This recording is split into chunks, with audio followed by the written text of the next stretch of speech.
Okay. Diba? Magutang ako ng ganyan. Understandable. Kasi hindi mo naman yan kukunin sa sariling budget. Diba? It has to be a foreign-funded project. Pero bakit 16 trillion ang utang natin? And wala din tayong nakikita. Yan. Bakit daw 16 trillion ang utang natin? Bakit 16 trillion ang utang natin? Wala din tayo nakita nasaan ang inutang kasi dapat pag may inutang ka, may nakikita ka. Tandaan. Oh, eto.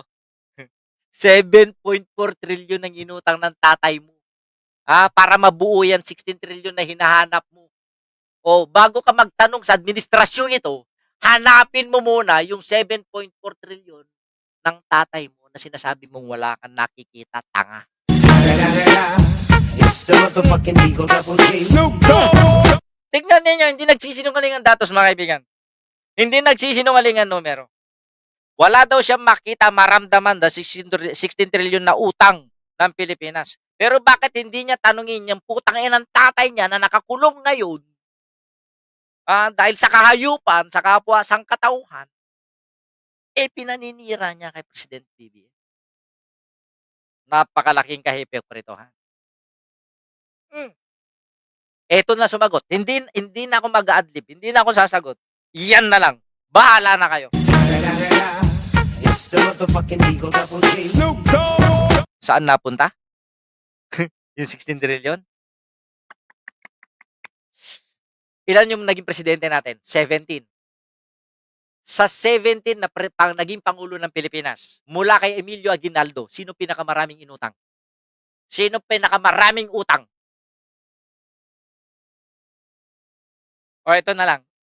Let's make it compact and easier for us to understand.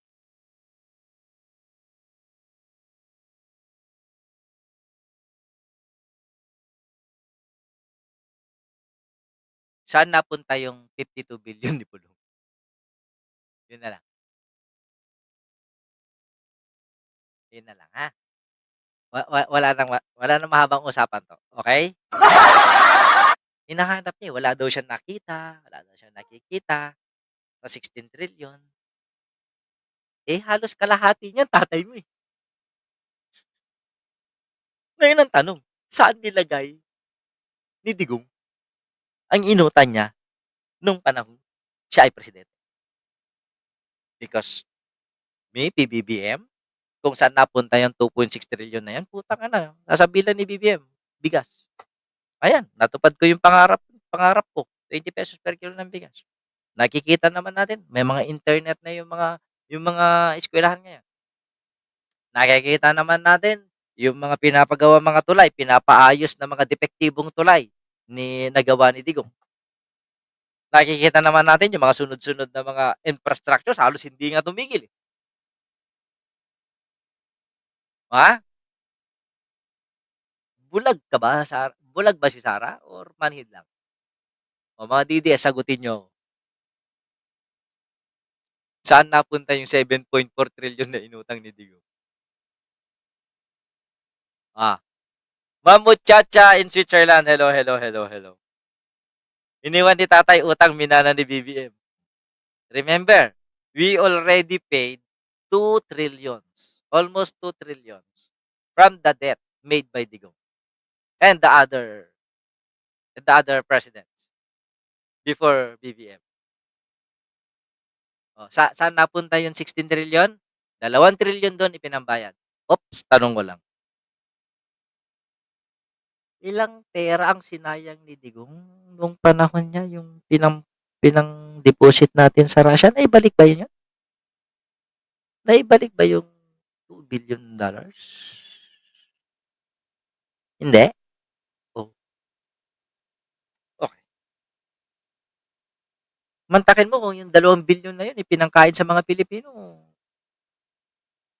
At least hindi nagutom mga kapwa natin Pilipino for a period of time. Pero bakit ibinagay sa Russia? Ito na lang. Kindly show us. Gumamit pa ako ng kindly, Pakipakita naman sa amin yung resibo ng pagbili ng gamot. O ito na lang, Sara Duterte. Saan napunta yung 16 trillion? Ipakita mo sa akin, sa amin, kung sino yung mga binigyan mo ng confidential fund.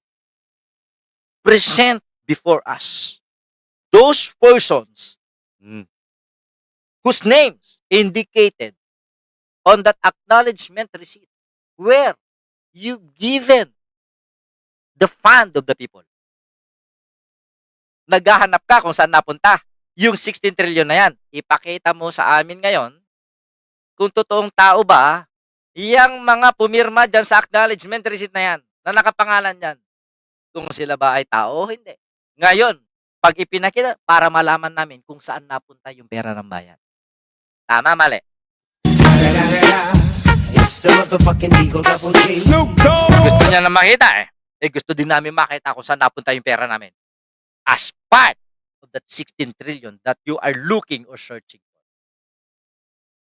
Tama, mali. Mga babayan, huwag tayo magpahipokrituhan dito. Gusto niya makita kung nasaan napunta ang pera ng bayan. Pakita mo sa amin. Sina Mary Grace Piatos, Bukoy Villamin. Lahat. Para makita ng taong bayan kung kanino napunta yung pera ng pamahalaan na dapat pinapakinabangan ng mayorya ng mga Pilipino. Tapos tayo dyan. It's the motherfucking Eagle Double G. Okay, next in line.